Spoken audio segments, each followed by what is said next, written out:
Hello and welcome or welcome back to Unwinding Minds. If we've not met before, hello, I'm Rosie. I'm a counsellor who works in the UK and specialises in disability, chronic illness and neurodiversity. And I put together videos on a huge range of mental health topics surrounding these things, alongside my work in private practice as a counsellor. These videos aren't a substitute for counselling, which is worth noting, and they only act as an additional support. Today I want to dive into a topic that comes up a lot in my conversations with clients, especially those with ADHD, and that's achievement, productivity and pleasure. We'll be talking today about why neurodiverse people struggle so much with burnout and overwork, and the things that you can do to counteract this.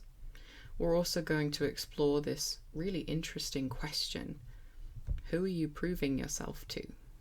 Because so many of us, maybe you, maybe me, sometimes find ourselves measuring our worth through achievement rather than simply finding joy in the act of doing. Big video, let's dive in. A while ago, I was speaking with a client, someone who has ADHD, and we got into this deep conversation about the difference between achievement and enjoyment.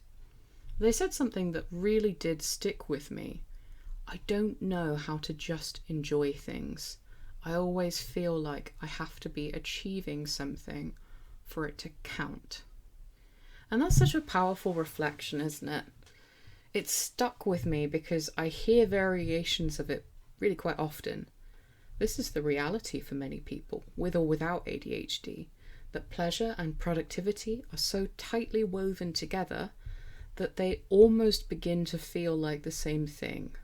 Like happiness and contentment cannot be found without productivity. And it makes sense when you lay out the reasons why this happens. We gain both internal and external validation when we achieve something. It can make us feel valuable and better about ourselves when we are productive. The difficulty comes when we don't achieve something. So I'll ask you this: if someone's happiness and sense of fulfillment comes when they're being productive, what happens to them when they are resting, relaxing, or existing without a goal? Suddenly, the absence of productivity can feel like the absence of worth. So let's work together to unpack this idea of validity and external validation. When you achieve something, when you hit a visible, tangible goal, finish a task, or get praise from someone, there can be that rush, right? You can get a dopamine hit that says, you did it, you're good enough. That old question raises its head again when we notice these feelings. Who are you proving yourself to? I see this really often when I'm counselling, so I hope you don't feel too strange hearing me talk about this, because it is common. Without even realising it sometimes, we're not doing things for our own sense of fulfilment. We're doing them to earn our sense of worth, to prove to the world, to our families, or even to ourselves that we are capable. The problem really escalates when that external validation becomes the only way that we experience pleasure. And it creates a dangerous loop, because now pleasure demands achievement. It's dependent on it, and rest, relaxation or play can start to feel wrong. It can start to feel like laziness, like we're not living up to potential, like we're failing. Worse still, I've observed in people struggling with this that they don't know what to do with themselves when they are at rest. Questions about, what's the point of resting? It's boring. I don't get anything done. And I'm just thinking about all the things that I need to do. That's exhausting. And it's a straight road to burnout, because you aren't giving yourself any time to recoup energy or build to the next productive action. There are a variety of reasons why this occurs in people. Okay, this list isn't exhaustive, but for some, the answer lies in parental expectations, social anxiety or social norms, For others, the answer might lie in abuse or past trauma. And given that this is a one-way format where I can't speak with you directly, I wouldn't like to speculate on what your specific reasons are for this line of thinking and feeling. What I will do is talk about why this tends to happen to ADHDers a lot. ADHD causes a number of brain differences, but one worth talking about in this case is the changes to the reward centres of your brain. There are two structures in the brain that I will just touch on briefly that are responsible for dopamine regulation. The nucleus accumbens and the ventral tegmental area. These areas play a key role in releasing dopamine when something feels rewarding in any brain. For people with ADHD, though, this dopamine system is inefficient and underactive. So everyday tasks don't create the same dopamine hit that they might for neurotypical individuals. As a result, staying motivated, maintaining focus, and managing emotions can be just so much more challenging. This is where achievement and productivity come into play. When we consider what I've just told you, that the reward systems in an ADHD brain are less active, we can begin to see that the ADHD brain needs more stimulation in order to get the same level of dopamine hit that it's seeking. The ADHD brain is wired to seek stimulation, excitement, and reward. Achievement provides that, and productivity gives that dopamine rush that often the brain is craving. So it makes sense that ADHD brain links those two together. Productivity feels good. If I am not productive, it doesn't feel good. This is unfortunately problematic. When pleasure depends only on achievement, the brain never gets a real break, because the moment you stop producing, you might feel guilt or anxiety or shame or restlessness, and guess what? You get the urge to go be productive again, even if what you might really need is rest, and that can cause a cycle of burnout. You push yourself to feel good enough through productivity. You burn out, you crash, you feel guilty for not being productive, you push yourself again, and the cycle just carries on until it can't. Another thing to consider is that this is usually not seen in isolation. Listen, people are complicated. We can have multiple factors layering together to make us more prone to thinking in certain ways. So you sprinkle in the feeling of otherness that comes with neurodivergence and being told repeatedly that you're not living to your potential, or a traumatic life event, or that you're told you're not trying hard enough, and this invisible struggle that ADHDers go through, and bam, you have yourself another contributing factor to feeling this way on top of existing brain differences. It would be remiss of me not to talk about, at least briefly, the chronic illness side of things while we have this conversation. I want you to picture what might happen to a person who is physically limited as a result of their health with this mentality. You see, it doesn't just exist in ADHD, even in neurotypical brains, it's present. So what happens when we combine a productivity equals pleasure mindset with a body that doesn't cooperate, that might fluctuate in its capacity? I will leave you to reflect on the natural results of that. So at this point, you might be recognizing the way that you think just a little better. You might now see the dangers of thinking this way. You might see that finding pleasure in this way limits our ability to feel happiness and contentment to certain circumstances. That doesn't mean that you have any ideas about how to offer yourself more options to seek pleasure. So let's talk about it. How do we start finding pleasure that's not tied to achievement? Now, I said this before, and I will say it again. This is a one-way format. I cannot tailor ideas to you as an individual unless you're in the counselling room with me. I cannot make them specific to your circumstances in a video. But here's a simple mindset shift that could help you. The joy of achievement can be a byproduct of doing what you love, and not the reason that you're doing it.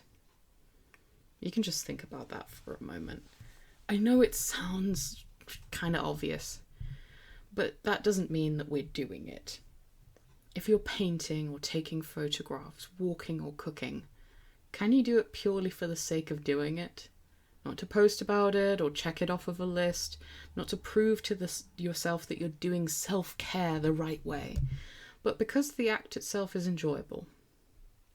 If you're used to measuring your progress as you do things, or occupied with being an expert while you do a thing, you may have lost contact with the input of the experience. To enjoy a thing is to delve into the sensual nature of it. When was the last time that you picked up a book, read it for as long as you fancied, in a comfortable space, while enjoying a hot cup of tea? Or coffee? No judgment. What I mean is being really present with the activity, something enjoyable, where the outcome isn't measured, where the pleasure is found in doing the thing, rather than worrying about how well you're doing it.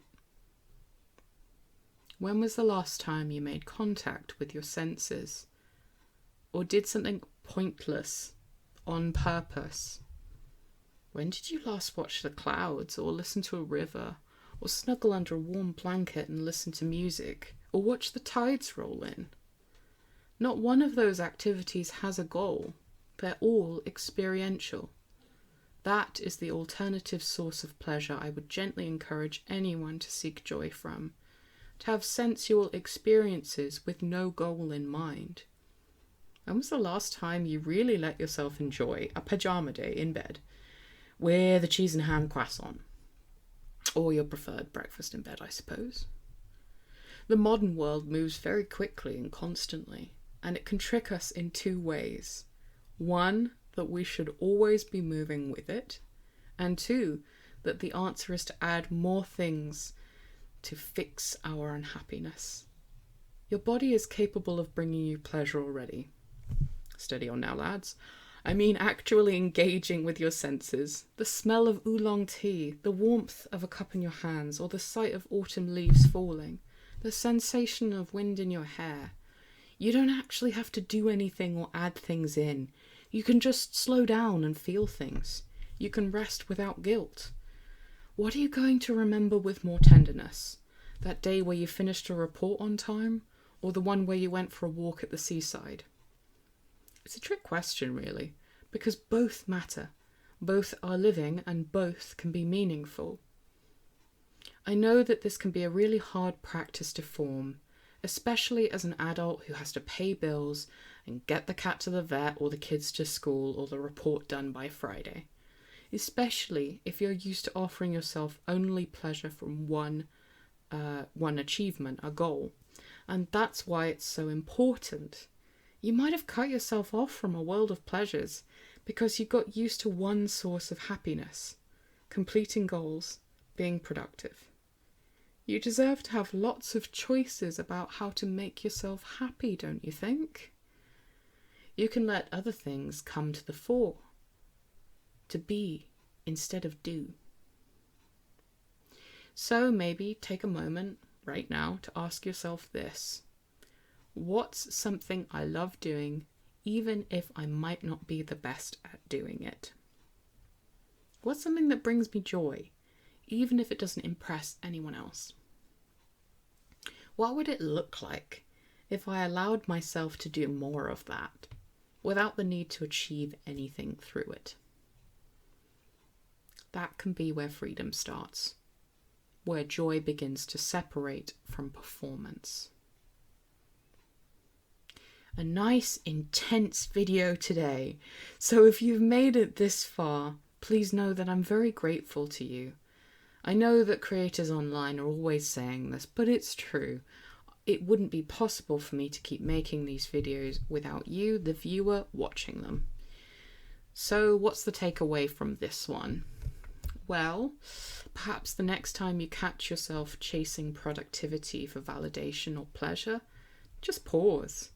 You can then remind yourself pleasure and productivity are not the same thing.